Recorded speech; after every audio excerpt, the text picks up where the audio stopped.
when you say you resolve the PTSD, like what does resolution mean, or what does that even look like? A trigger is actually a neurological state where your brain thinks that you're back there.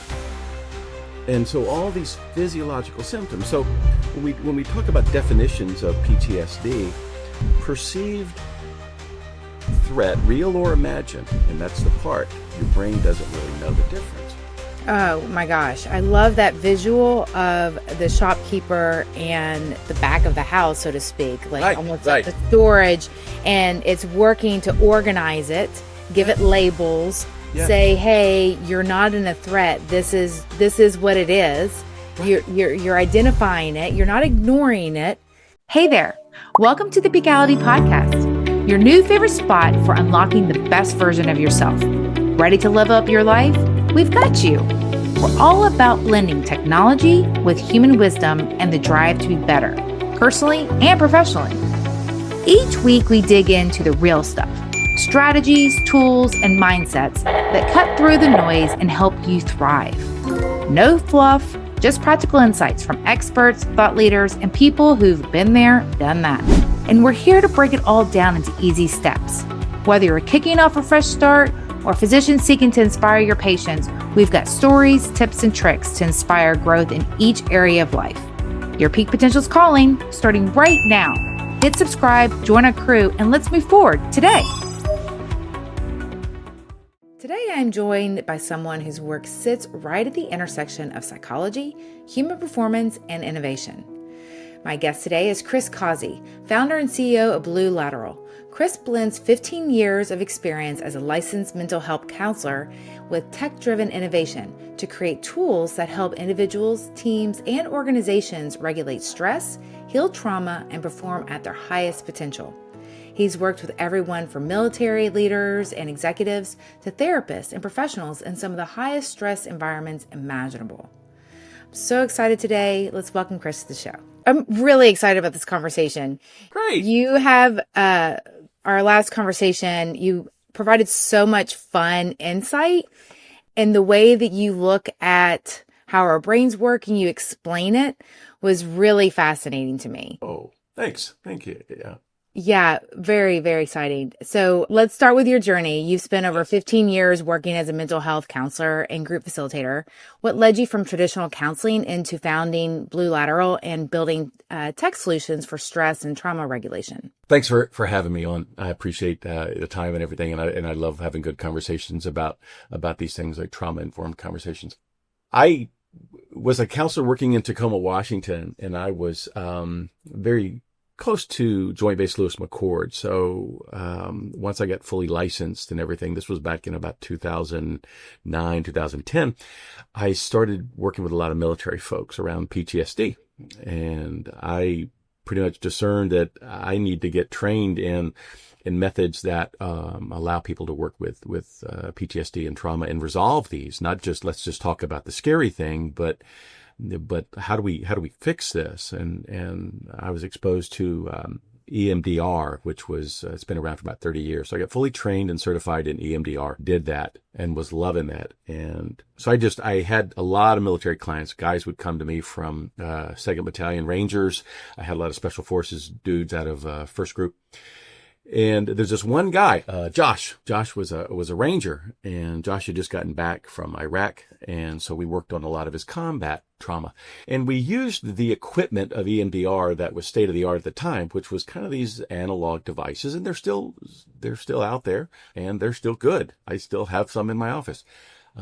Which involved me sitting across from my client, sitting across from Josh, and I have a little wired thing, and it goes to these two vibrating pods. And so with EMDR, it's like we use that bilateral stimulation through vibrations to bring in more brain.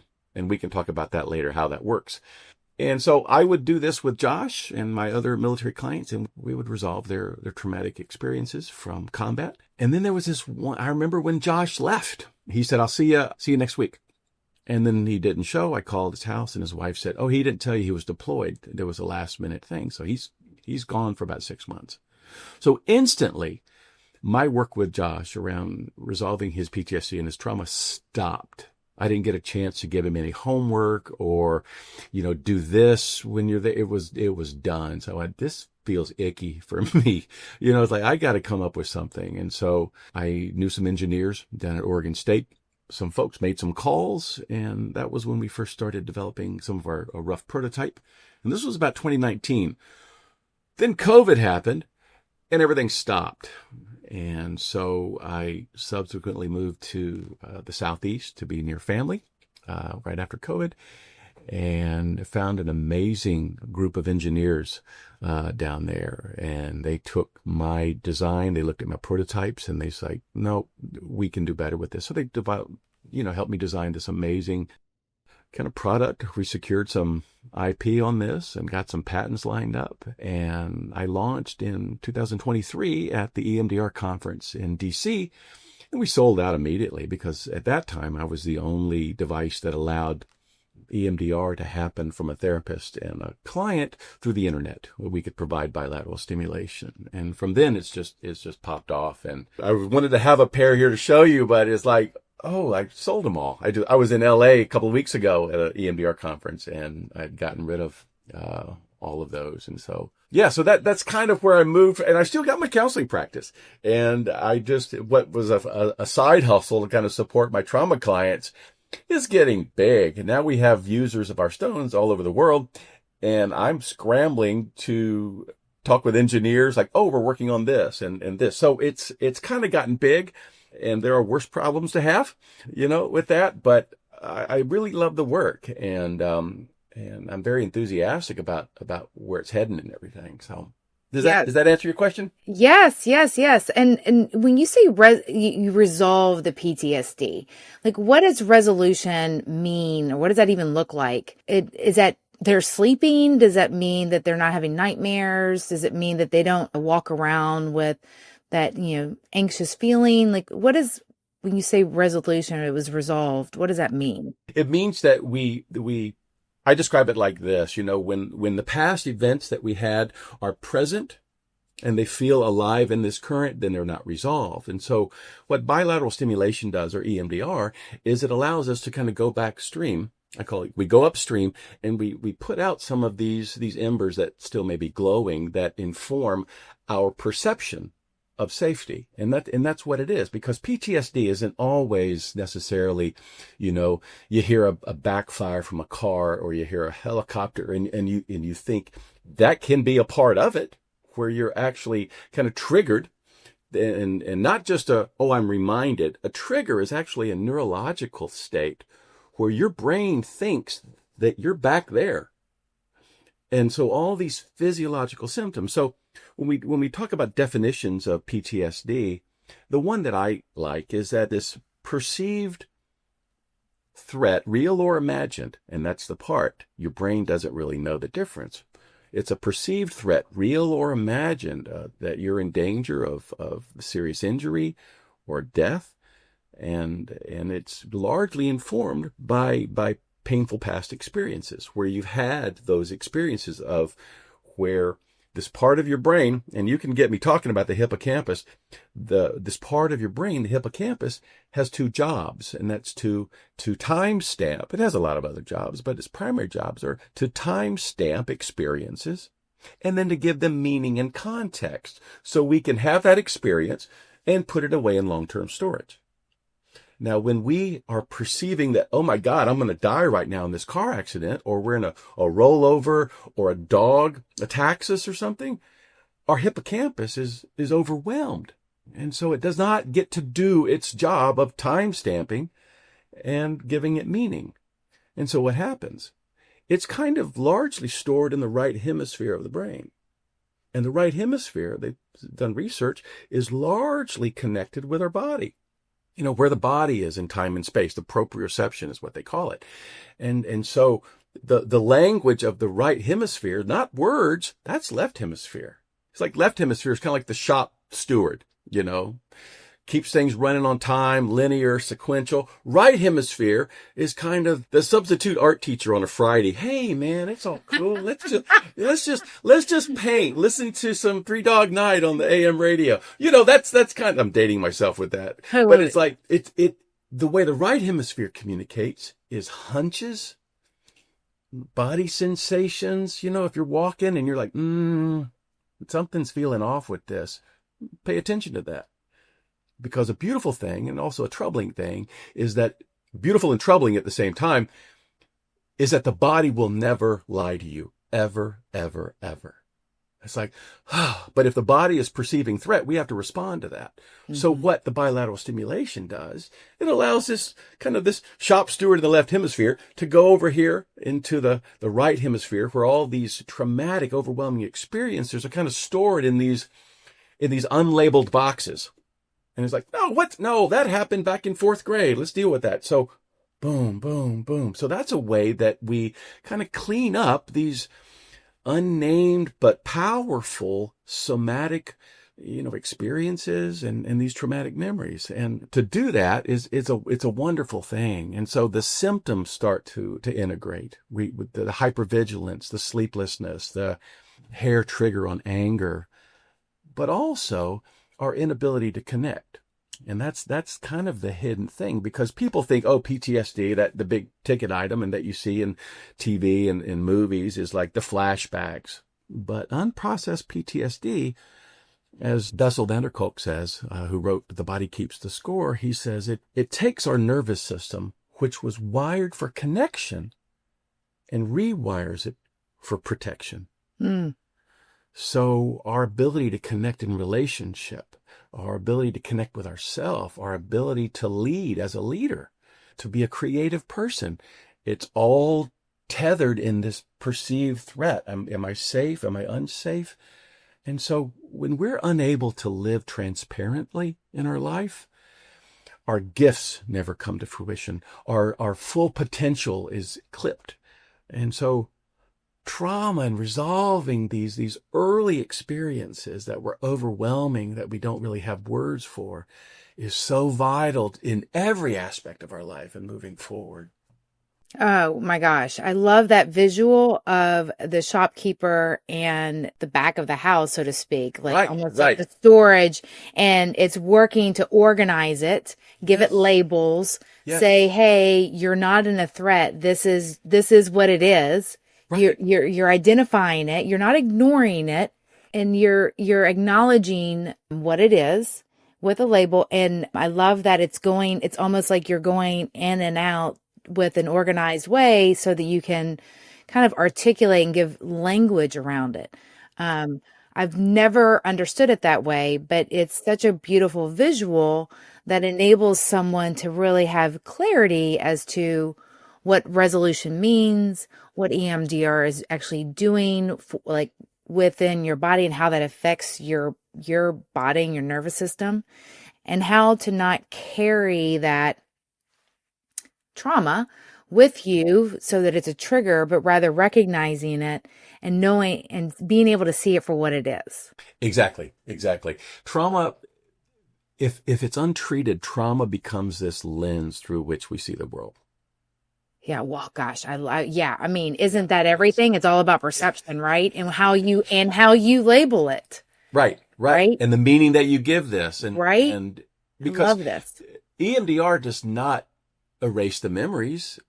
It allows you, in a way, it gives them some containment. We know that box is labeled over here in the right warehouse, Oh, now we all know our boxes, like whether we like it or not. Yeah. Exactly. So it allows us to kind of say, oh yeah, that did happen.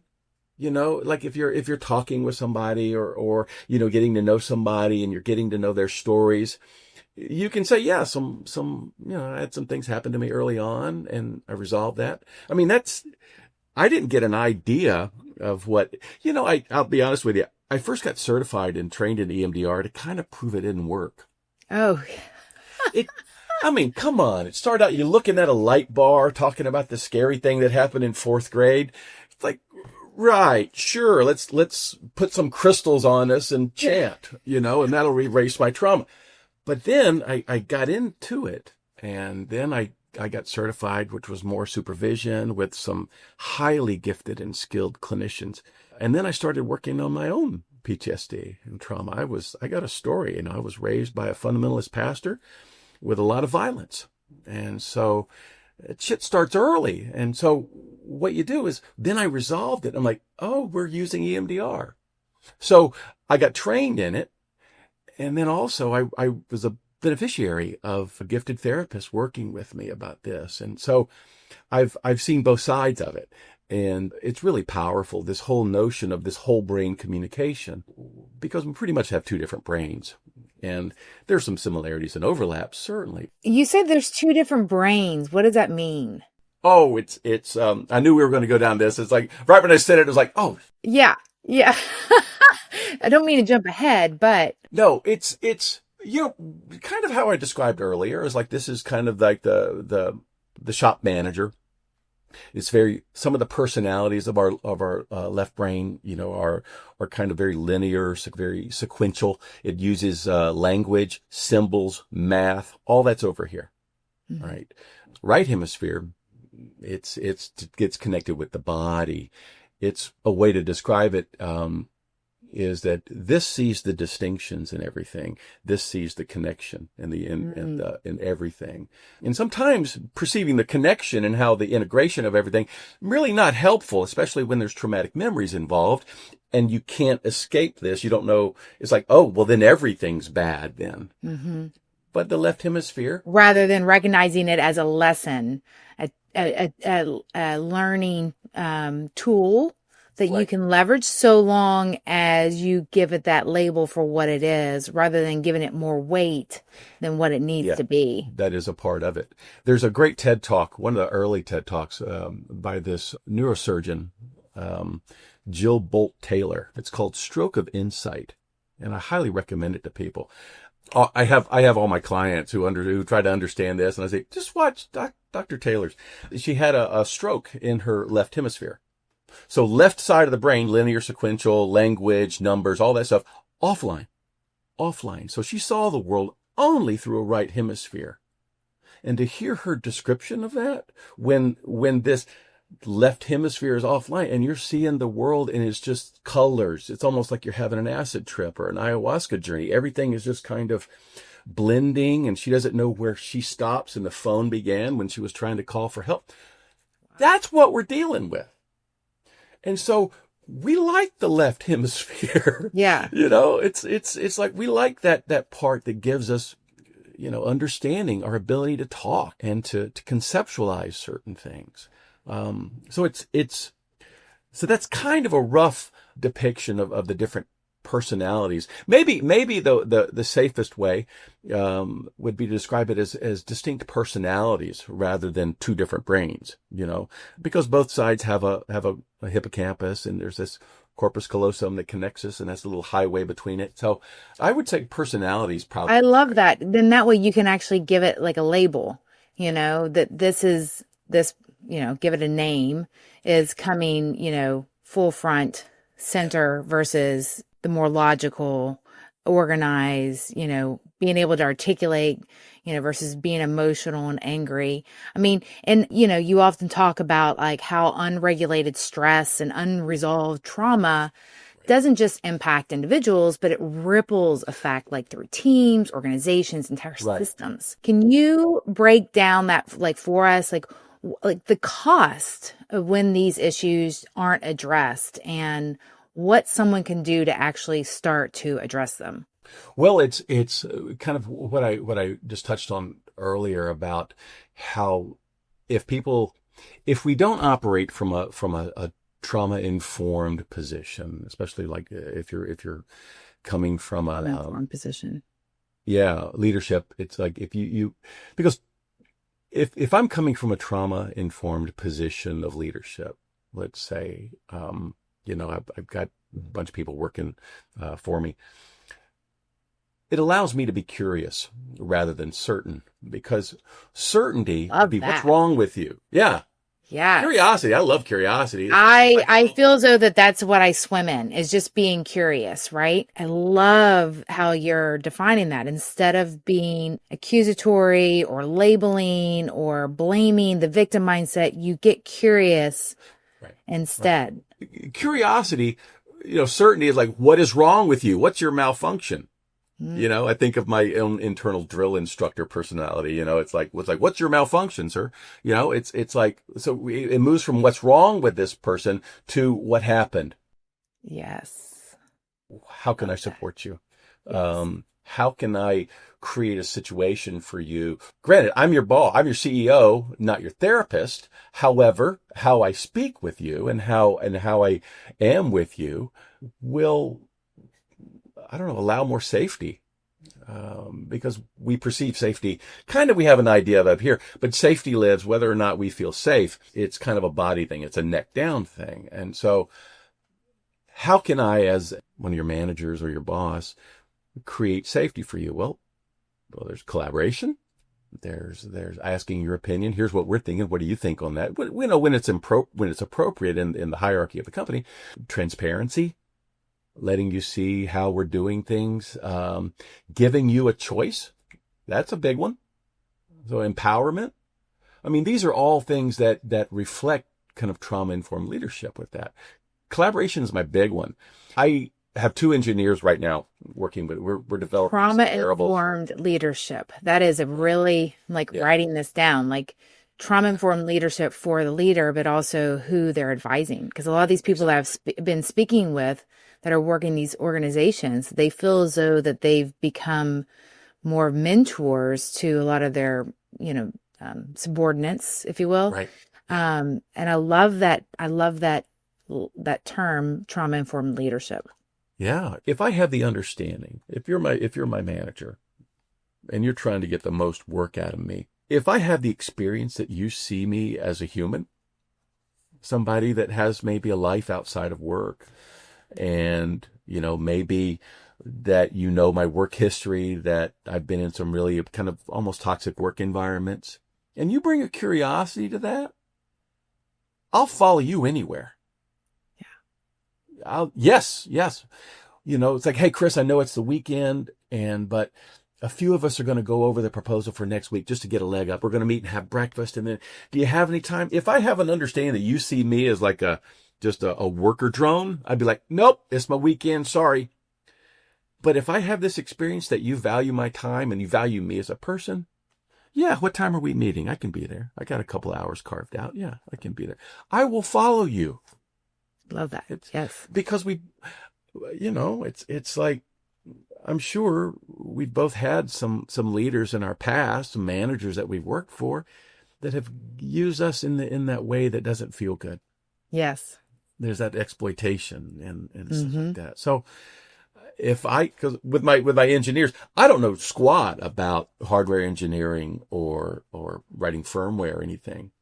So my guys, my two guys that I work with, Danae and Zeb, I'll ask their opinion. I'll go, what do you guys, here's what I'm wanting. I lead with my limitations. I don't know this domain that you guys are experts in. Yeah. What do you think? Here's what I'm wanting to do. What would be the best way, in your opinion? How would we do this? Well, okay, we could do this. I'm working with this guy who just graduated college, and he's giving me this traditional yes sir, yes sir, yes. I'm like, pump the brakes there. I said, we're just figuring this out together. Yes sir. I'm like, call me Chris. Don't call me sir. He's just really polite, and he doesn't understand kind of the collaborative energy that I'm bringing to this. Yes. So your opinion about this is kind of weighs more than mine. Yeah. Because you have your perspective, you have your understanding, and his unique perspective and life experience, it brings its own value. Exactly. And I know my limitations. I think that could be a part of trauma-informed limitations, is that trauma-informed leadership is that a fair assessment of my gifts and my skills, and also my blind spots. So it's, at least that I try to bring that to therapy. I mean, I collaborate with my clients. I go, what do you think? How would we know if counseling or consulting would be successful? What would success look like in our interactions? And there's like, wow, that's a great question. And I go, well, let's maybe move towards that. Okay. So I think that trauma-informed mentality, I've been able to take it from my work with clients and infuse, my small company BluLateral with it. And it's only served me. Amazing. And at BluLateral, you're blending neuroregulation devices and technology with clinical expertise. Can you explain how technology can actually support healing and resilience, and what makes that approach different from, say, meditation app or wellness program? Like how does someone interact with this versus doing something on their own independently? Right. Great question. 30 years ago, Francine Shapiro, who founded EMDR, understood that the old way of talking about bad things happening to us had its limitations. It's like the old models of counseling. It was based on like insight. I grew up, I'm 62, and so I grew up watching this show called Bob Newhart and he was a psychologist, and he would just have these conversations with people. And he would say, well, I think that this is this. And they go, well, that's why. Oh, okay. Then I won't do that anymore. Oh, I'm seeing my wife as my mother. I guess I'll stop that. It's called insight counseling, and it had its time and place. And so what we're realizing now is that has its limitations, that cognitive behavioral therapy has its limitations, that just talking about something, because that primarily comes from the left hemisphere.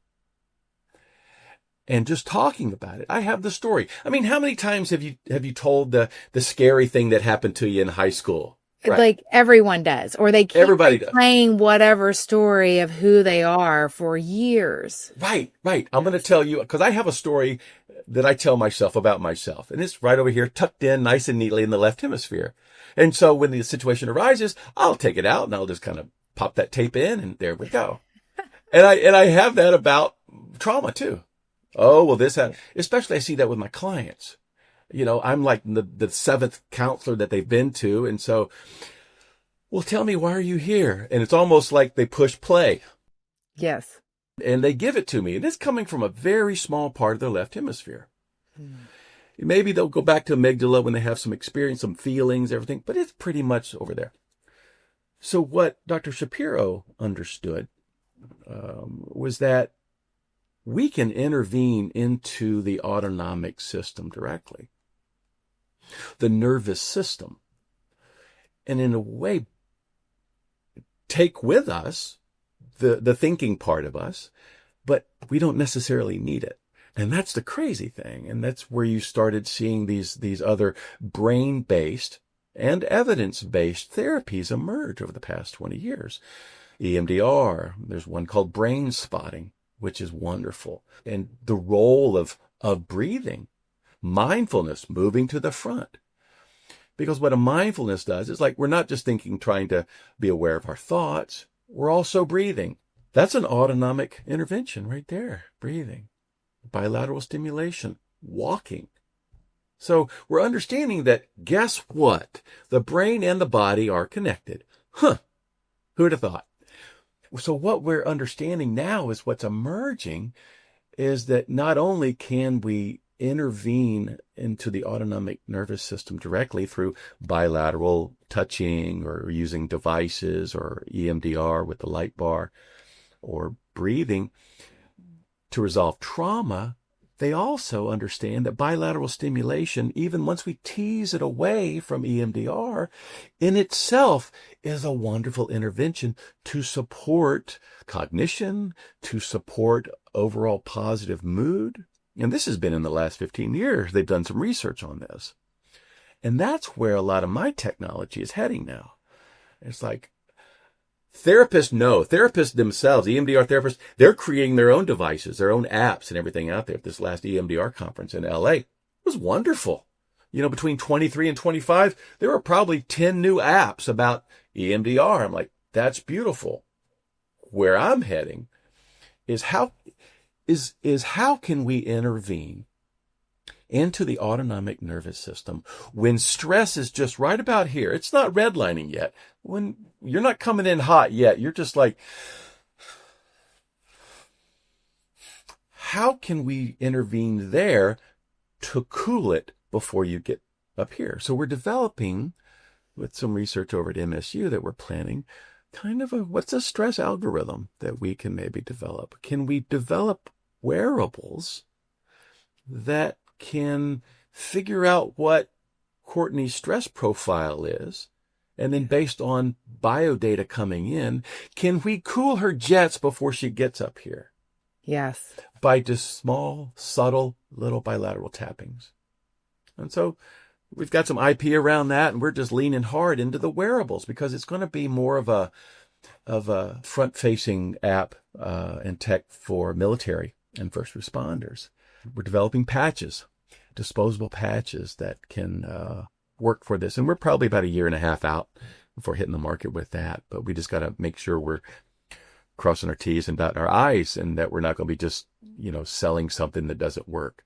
One of my goals with this is if we can prevent acute stress injuries from happening, if we can intervene in the suicide rate of veterans and the suicide rate of active military, which is not really talked about, police officers taking their own lives. I work with cops and soldiers, and there's not enough mops to do cleanup for the trauma that these men and women are carrying.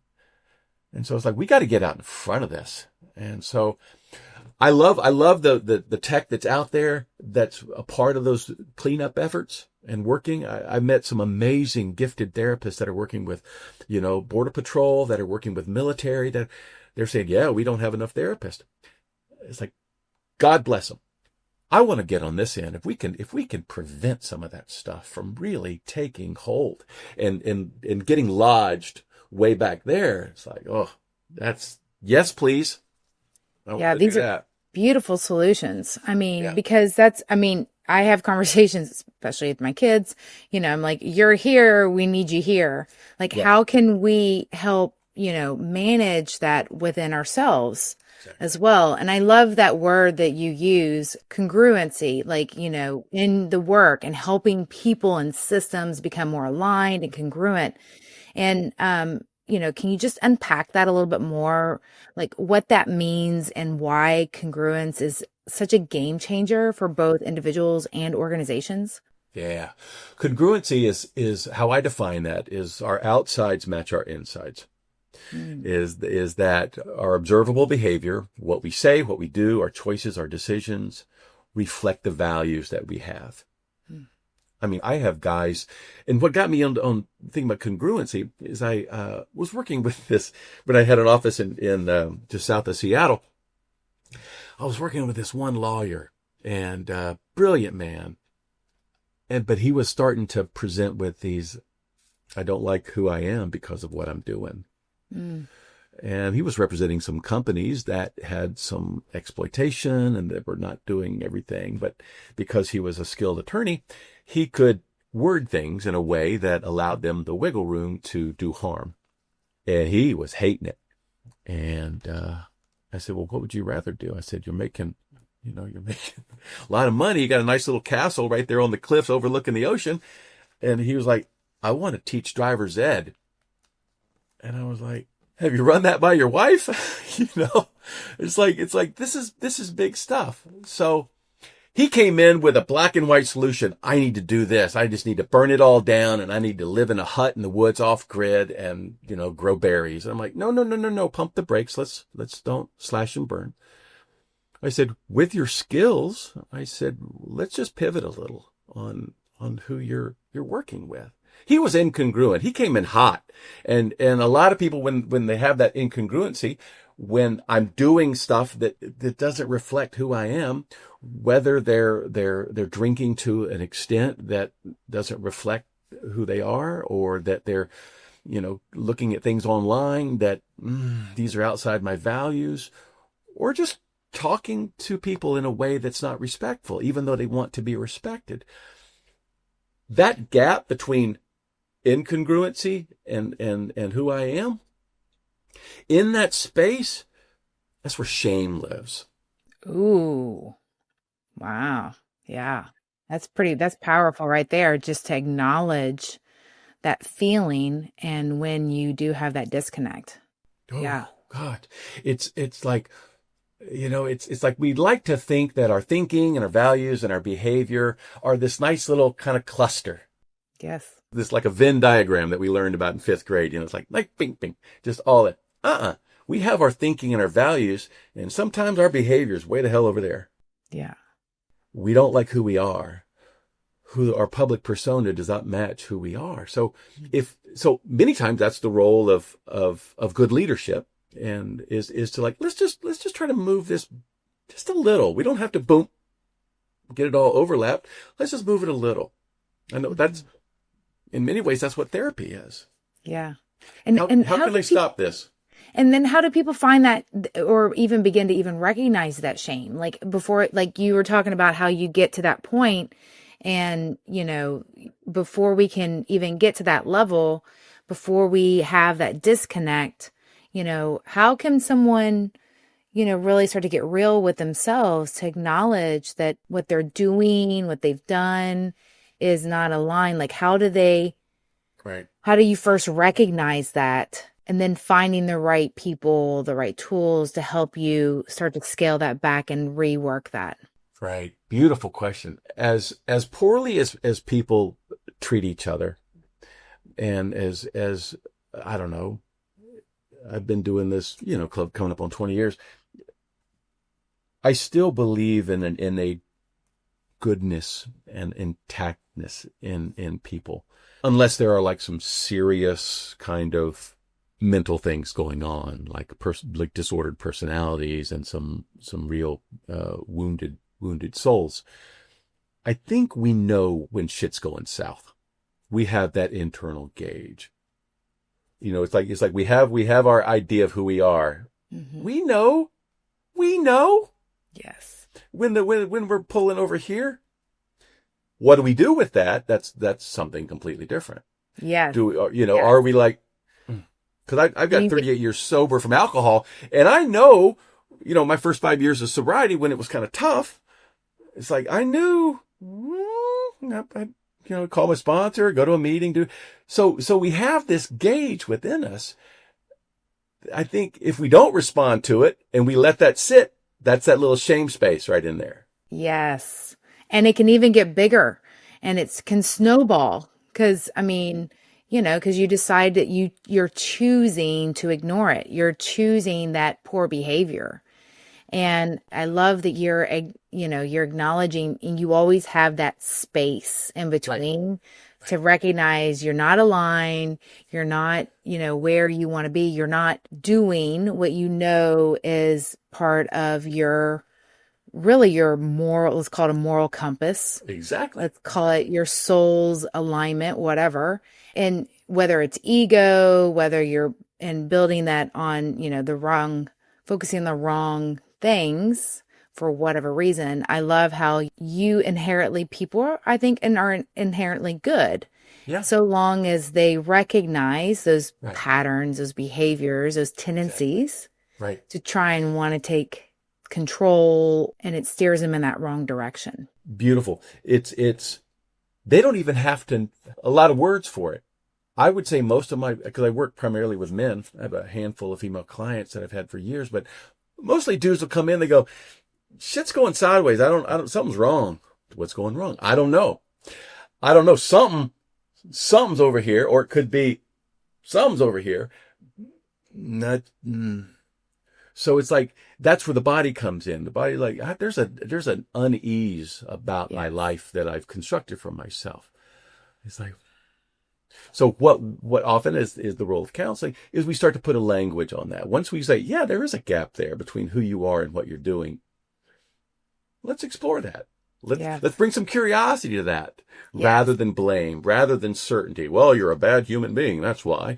No, it's just, we're struggling. Yeah. So it's for me, it works. It's an approach that I use, with my wife and with my family and hopefully try to bring to my company. And also recognizing that sometimes a spouse, sometimes a coworker, they may be steering that ship, so to speak, in the wrong direction, and recognizing that, who are you giving that power to, and who are you listening to, and how are you allowing those decisions to continue and in your everyday life. And then I think that's when you just got to really get real with yourself. And yeah, I mean, the way that you're, let's say, packaging this, but positioning this, that perspective, I love that it's just getting curious about yourself and about who's around you and why you're making those choices and those decisions. Exactly. If we can, curiosity is such a beautiful starting place. It's like, I think one of the most powerful drugs that we have right now is certainty. We want to be certain about everything. We want to be certainty in politics, in our religion, in our relationship. It's like, nope, it needs to be 100%. Well, not everything is nothing's really 100%. And so if we can somehow, swap out that drug of certainty for maybe some curiosity, I think it'll serve us a little more sustainably. Yeah, I love that's so beautiful, because I find myself not liking the unknown. Well, what is that, right? I mean, that is wanting to have certainty. That's wanting to have that, that control of my surroundings. Well, why is that? And then getting curious about that. And so, and being able to understand that, and I love the idea of the lady you were talking about, that does, the TED Talk, and how she looks from that curious brain and everything's fluid versus so defined, and being able to work with both sides of the brain so that, getting curious about what are those possibilities without, and getting comfortable with the unknown. Ooh, yeah. It's our brain has a few jobs. It's to scan the future, and to review the past. And so it doesn't do a good job of being in the present moment. That's where the body comes in. And so I talk to my guys, and I do men's groups, and we will easily discern, well, that sounds like a neck up kind of thing, meaning that I'm thinking about something, so necessarily I don't have to feel it, and we like to do that a lot. A client of mine years ago was so beautiful in his check-in in men's group. He's saying, well, he was just so cheerful, Carl. And Carl said, I'd like to think about things so I don't have to feel them.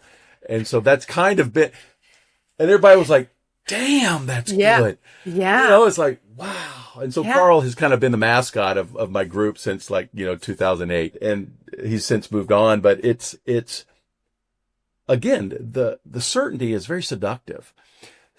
Up in here, wonderfully seductive. It gives us this false sense of power that I can reason things out. It's like, in the body is like, no, not really, dude. Because you're kind of bypassing this present moment kind of action right now where you're terrified. And that's why your heart's racing and you're feeling sick. It's like, oh. So the curiosity that we bring to our own experience, and the curiosity of managing that gap between incongruency and values it'll save us. Oh my gosh. This is such a beautiful conversation. And for those listening, maybe leaders or therapists or just people that are trying to better manage their own stress, what are some simple practical steps that you think that they could take to start regulating stress or building resiliency? Just today, what do you think that those tools are? You can do your own bilateral stimulation.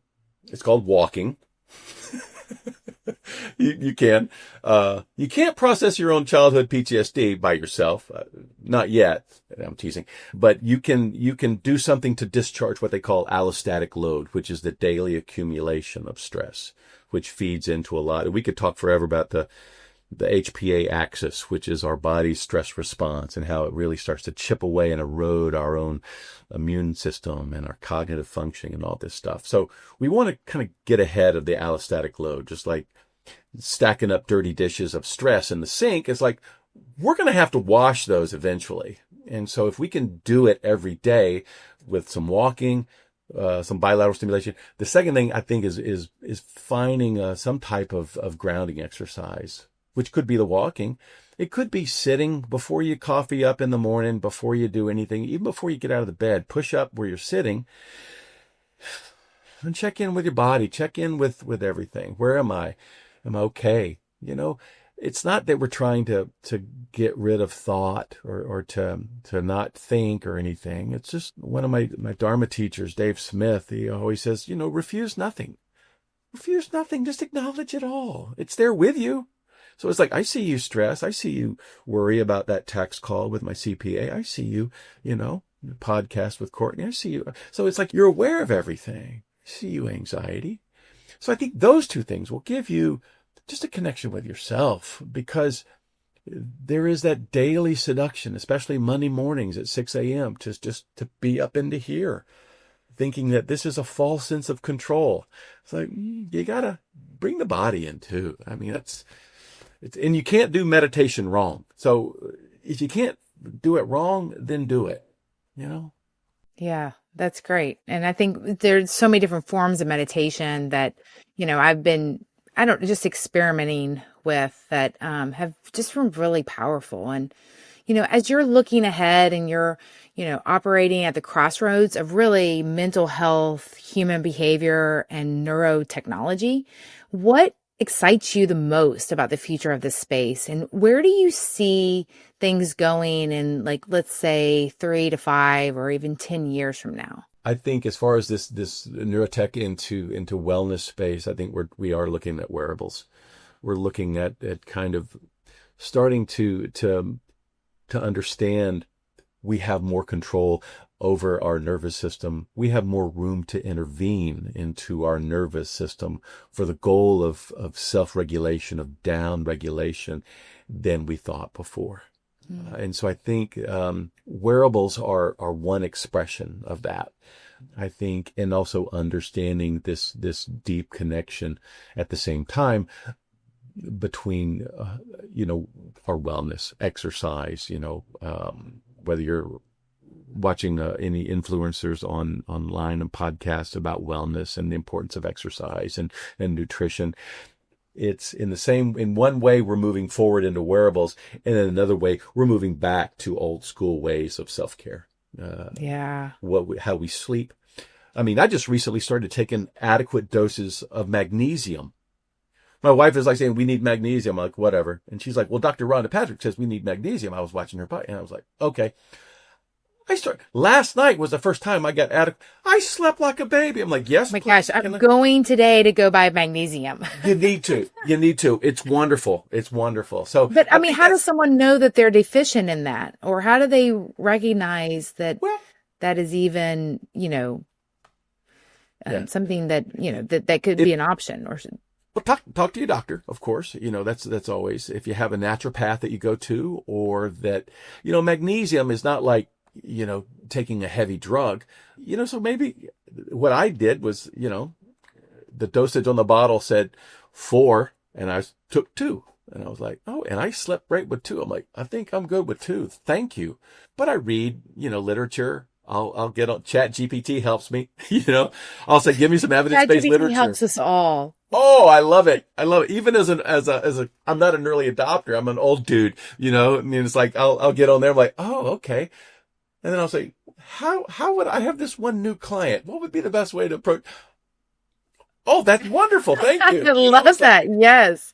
Wow. I didn't think of that. Great. So I'd like to use all the information that I can out there just to figure out what my blind spots are, what I'm missing. Yes. Because it's we all have happening them. So fast. Yeah. Yeah. And everything is happening so fast. Yeah. And I think that with all the information out there, I believe some of us are just, trying to find different solutions. The more people I talk to and that are really starting to recognize their traumas, recognize their patterns, and trying to break those patterns, those mindsets, those perspectives. So I love all these insights and everything that you are bringing. I mean, this has definitely been a very rich and powerful conversation. Oh, thank you so much, Courtney. It's amazing. And before we wrap up, if you could leave our listeners with one piece of advice, one mindset, a practice, principle, like, could you help that would help them move toward like more alignment or more resilience? What do you think that could be? One of my favorite quotes is by this author, Scott Peck, who back in the day, back in the 80s, wrote a book called The Road Less Traveled. My favorite book. And in that book, he has a quote that says, mental health is a commitment to reality at any cost. Yeah, I love that. So the closest thing we have to reality is our physical body, because our body, as Bessel van der Kolk says, it never lied to us, and it always keeps the score. So to the extent that we can tune in to really what's happening here, because there's truer and there's truest down in here, I think, And so spend time with ourselves, power down the phones, leave them in the car or something, and spend mornings. So that's, your body will never lie to you. And so coming home to that is a beautiful thing, taking refuge in the experience of our physical selves. Yeah. And I think, and one thing that I love is learning that when those feelings arise, recognizing, is this the feeling of trauma? Is this the feeling of needing to be present? And, like you said, finding those techniques so that you can start to get curious about what that is that's arising. Yeah. Yeah. Really powerful. Thank you so much for joining me today. Thank you, Courtney. I appreciate it. How would listeners best connect with you and learn more about BluLateral? Because we'll have links in the show of notes, but... Yeah. BluLateral is spelled BLULATERAL, BluLateral.com. That's my tech. If you want to reach out to me, it's just my name, chriscausey.com. And my email is chris@chriscausey.com. And shoot me an email if you've got something you want to talk about, kick around. Yeah, reach out. Love it. Thank you so much, Chris. Thank you, Courtney. Appreciate it. Awesome. Bye.